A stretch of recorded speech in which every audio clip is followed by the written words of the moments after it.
Lentera hati.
Awan mendung bakal hujan.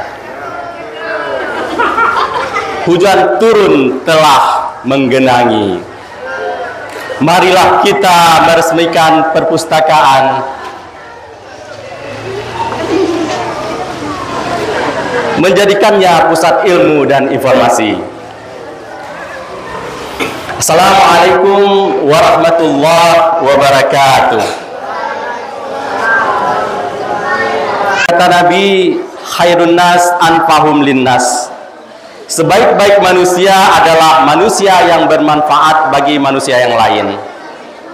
Pada hari ini saya sangat tersanjung diberi kesempatan untuk berdiri di depan sini, tetapi bukan untuk menggurui atau apalagi untuk berceramah, tetapi hanya menyampaikan sepotong kisah dan cerita hidup saya.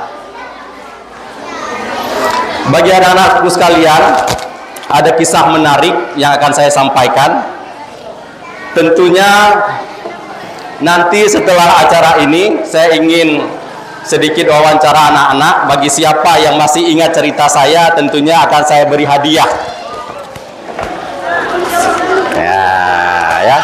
Ada hadiah Rp100.000 bagi anak-anakku sekalian yang tahu nantinya tentang kisah ini, ya. Jadi duduk dengan manis, ya, diam, tutup mulutnya, ya, pasang kuping baik-baik, nanti ada hadiah, ya, bisa buat jajan karena nanti malam minggu,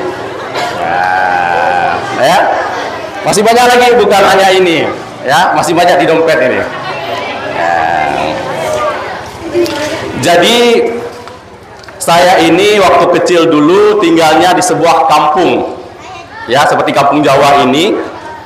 Saya tinggal bersama seorang nenek, karena orang tua saya telah meninggal waktu kecil. Jadi sampai kelas 6 SD saya makan masih disuapi, ya, disuapi oleh nenek saya. Jadi setiap beliau memberi makan saya, beliau selalu menyampaikan sebuah motivasi, ya, yang motivasinya adalah, nak, kita boleh miskin harta, tetapi tidak boleh miskin cita-cita.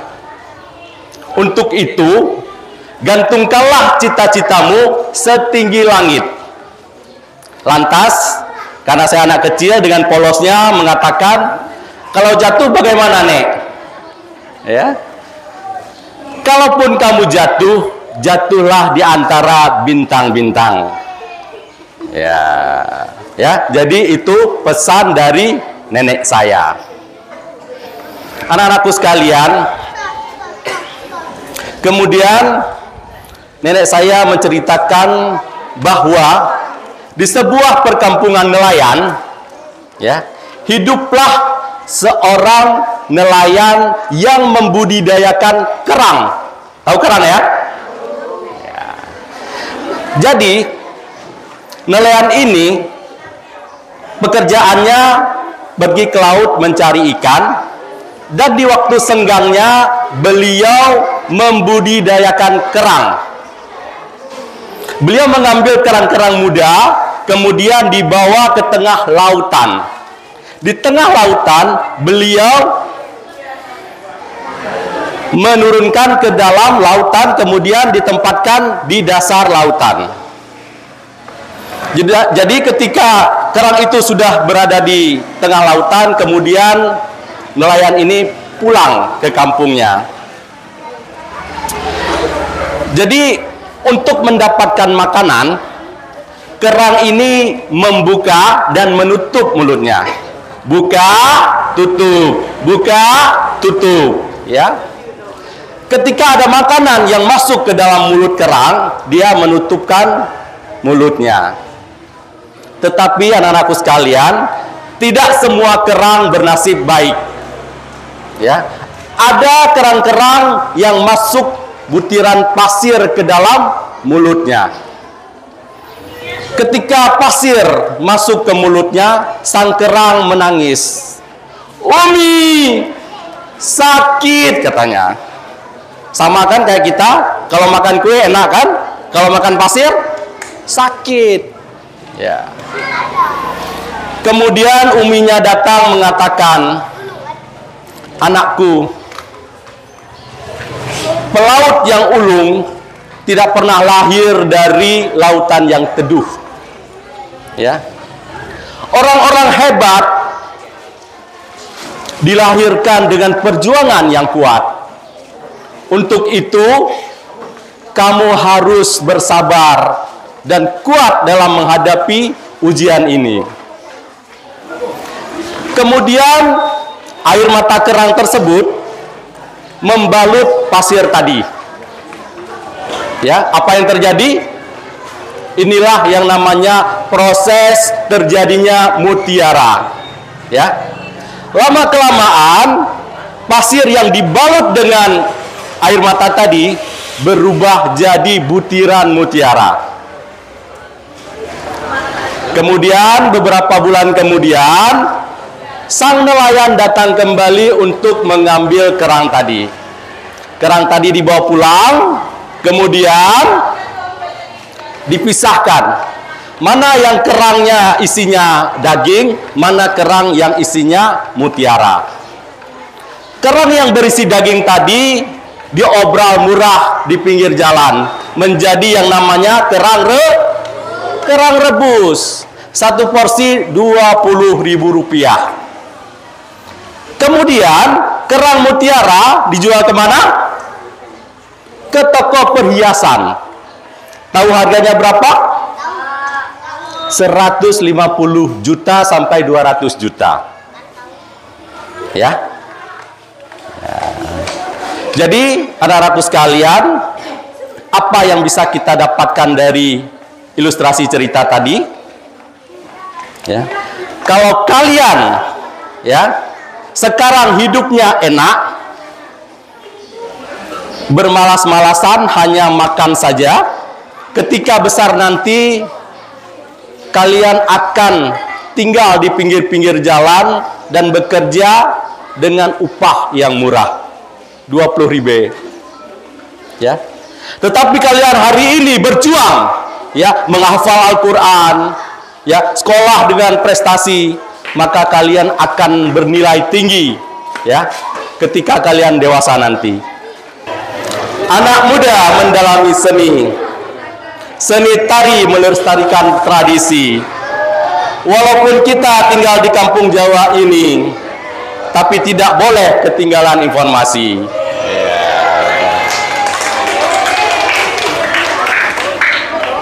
Jadi Pak Ustadz sekarang mau kasih pertanyaan, siapa yang bisa tunjuk tangan ke depan ya. Adalah kata motivasi apa yang disampaikan oleh nenek Pak Ustadz tadi? Ayo sini.